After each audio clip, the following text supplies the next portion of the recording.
رکبها نجا ومن تخلف عنها غرق. میرے اہل بیت کی مثال ایسی ہے جیسے نوح علیہ السلام کا سفینہ کہ جو اس میں سوار ہوا وہ نجات کو پہنچا اور جو اس سے پچھڑ گیا وہ ڈوبا. حالات عظیم البرکت امام اہل سنت رضی اللہ تبارک و تعالی نے اس حدیث کی ترجمانی اپنے اس شعر میں یوں فرمائی کہ اہل سنت کا ہے بیڑا پار، اصحاب حضور نجم ہے اور ناؤ ہے عطرت رسول اللہ کی. ہم سنیوں کی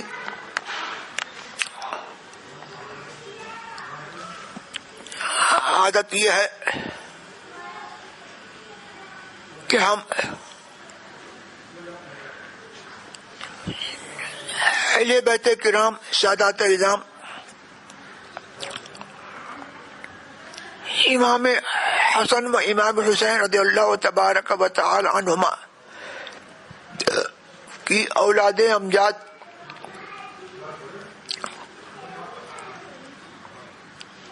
کہ وہی عرف میں سید کے نام سے جانی جاتی ہے. ان کے ساتھ ہم اپنی نیاز مندی شریعت کے دائرے میں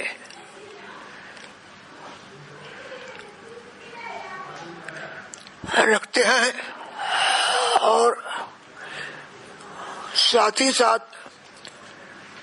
صحابہ کرام رضوان اللہ تبارک و تعالی علیہم اجمعین کے دامن سے بھی ہم وابستہ ہیں اور ان کی اقتداء اور ان کی پیروی حضور سرور عالم صلی اللہ تبارک و تعالی علیہ وسلم کے ارشاد کے موجب کہ ارشاد ہوا اصحابی کالنجوم فبأیہم اقتدیتم اہتدیتم. میرے صحابہ تاروں کی طرح ہیں، ان میں سے جس کی پیروی کرو گے، جس کا مطلع بناؤ گے، اہتدیتم تو تم راہ پا جاؤ گے، صراط مستقیم پر لگ جاؤ گے. تو صحابہ کی محبت اور صحابہ کی پیروی اور اہل بیت اعظام کی محبت یہ ہم سنیوں کی دولت ہے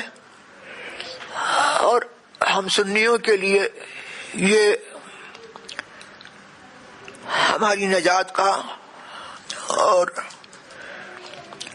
ہماری کامیابی کا دستور حیات ہے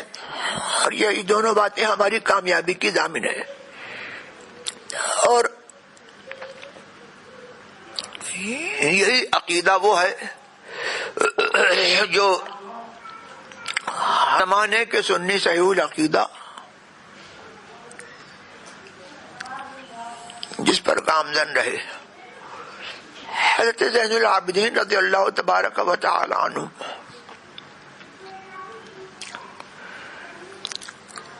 کے بارے میں نے دیکھا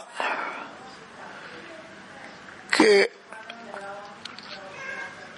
ان کے واقعات میں آیا کہ وہ طواف کر رہے تھے تو اس وقت جو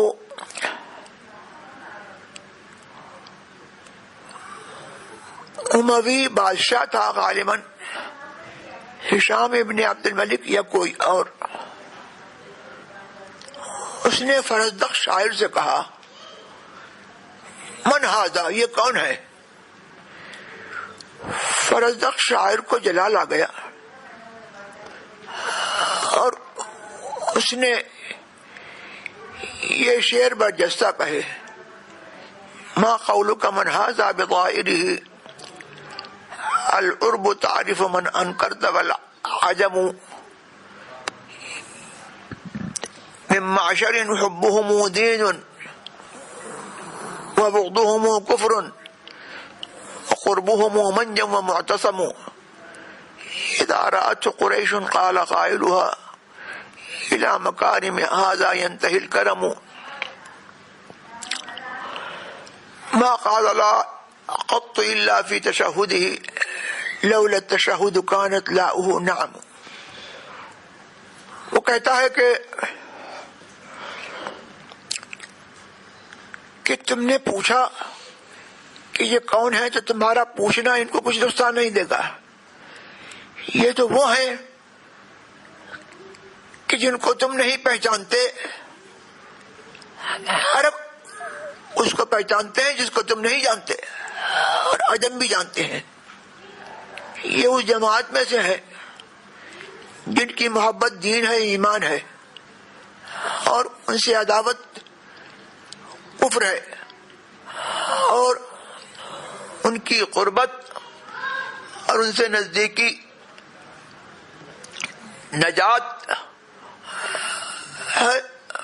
نجات دہندہ ہے، اور بندہ مومن کے لیے پناہ ہے. جب قریش کا قبیلہ ان کو دیکھتا ہے تو اس کا قائل اور کہنے والا یہ کہتا ہے کہ ان کے مکارم اخلاق کی طرف اور ان کے محاسن کی طرف کرم کی انتہا ہے. ان کے مکارم اخلاق ایسے ہیں کہ کرم کا مرجع ہے، کرم کا منتہا ہے، اور یہ ایسے سخی ہیں کہ کبھی انہوں نے کسی مانگنے والے سے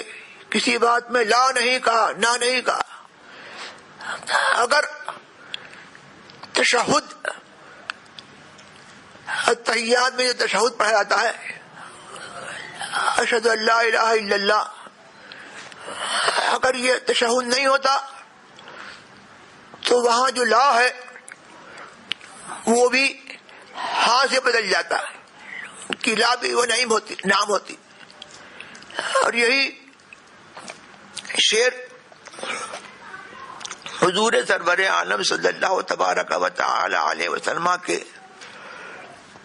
حسن اخلاق اور ان کے جود و سخا میں بھی یہی شعر مروی ہے، جس کی ترجمانی حالت نے یوں کی ہے کہ واہ کیا جود و کرم ہے، شہ بتا تیرا نہیں سنتا نہیں مانگنے والا تیرا. اور حضور سرور عالم صلی اللہ تبارک و تعالی علیہ وسلم کے یہ دونوں شہزادے امام حسن اور امام حسین حضور کے دنیا میں پھول ہیں. حضور نے فرمایا ہما ریحانتایا فی الدنیا، دنیا میں میرے یہ دونوں گلاب ہیں. اور حضور ان دونوں کو اس طرح سونگتے تھے جیسے گلاب کو سونگا جاتا ہے. اور فرمایا کہ سیدہ شباب اہل الجنہ، حسن حسین جنتی جوانوں کے سردار ہیں. اور فرمایا حسین منی وانا من الحسین، حسین مجھ سے ہے اور میں حسین سے ہوں. اور اس کا مصداق کربلا کی شہادت میں حضرت امام حسین رضی اللہ تبارک و تعالی کی قربانی سے اور اہل بیت کی قربانی سے یہ ظاہر ہوا کہ وقتی طور پر تو یہ خانوادہ اہل بیت اسلام کے نام پر قربان ہو گیا، لیکن اسلام کا باغ اور اسلام دین اسلام ایسا لہلایا اور ایسا پروان چڑھا کہ قیامت تک امام حسین کا نام زندہ جاوید رہے گا، اور یزید جس نے ان کو شہید کروایا اس کا کوئی نام لے